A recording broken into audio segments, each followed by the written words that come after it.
Hey guys, welcome back. Today we're going to be taking a look at a wonderful Rivarossi engine, their 759 American Railroads Berkshire. This is going to be a little bit longer of a video, so if you guys want to stick around for the whole thing, sit back, get comfy, and let's get straight into it.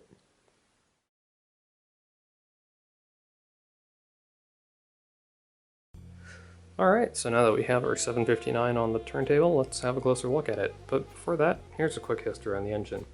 759 was originally built in 1944 by the Lehman Locomotive Works, and it served the Nickel Plate Railroad until 1958 on fast freight service. In 1958, it was the last engine the Nickel Plate ever overhauled, and ironically, after it was overhauled, it was never operated again. It was then purchased by F. Nelson Blount, who founded Steamtown back when it was in the Northeast. And in 1969, it was painted blue and gold, and the scheme depicted here depicted the Golden Spike Centennial Limited. This train was to commemorate the 100th anniversary of the driving with the Golden Spike. It then returned to Steamtown, where it operated a couple of excursions until it was stored for the winter, and water built up in the boiler tubes caused it to completely deteriorate. After that, it was put on static display in Steamtown, where it resides today. So, having a closer look at the engine itself, you can see why this engine was highly praised when it first came out. This is, I believe, from the 1972 production run. Of course, getting exact production dates for Rivarossi engines is extremely difficult, as you know, they're made in Italy and imported by AHM.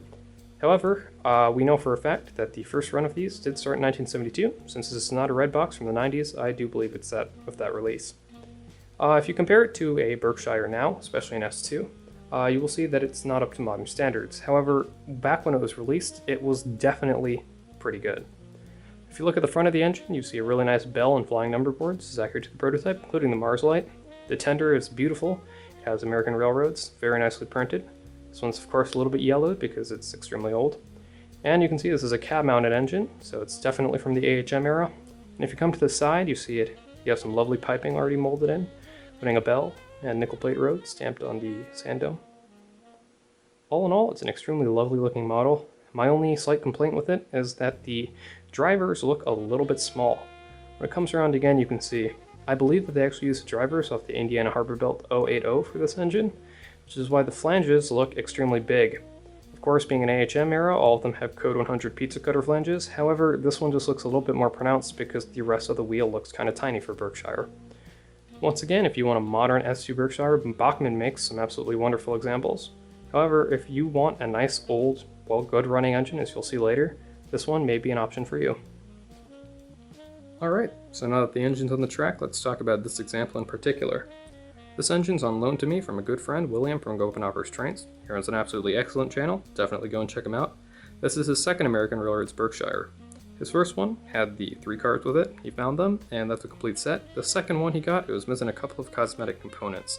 It was originally missing the flying number boards and part of the front plow.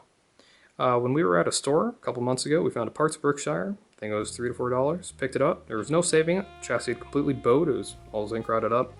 So I took the number boards off of that one and attached them to this one. They're currently sitting a little bit lower on the engine, but I think it actually looks a little bit better that way. Makes it look a little bit less awkward. The plow is also back attached. In person, it looks really good. Camera may be able to pick up some glue marks. Really not that bad, trust me. As mentioned before, this is an AHM engine, so the plastic has yellowed a little bit. It's really not that bad though, so it still looks pretty good in my opinion. As for running characteristics, I found that these Berkshires really tend to impress me. This one, it runs extremely smooth, considering that it's from the 70s, and it looks really, really good while it's running. As you take it up to higher speeds, you can see that the drivers do in fact look a little bit tiny. It's not really that big of a deal. Keep in mind, if you want a prototypical, like super prototypical S2 Berkshire, you should definitely get a Bachmann one or something even newer. But all in all, it's an extremely well-running, good-looking model, so let's cut straight to running action.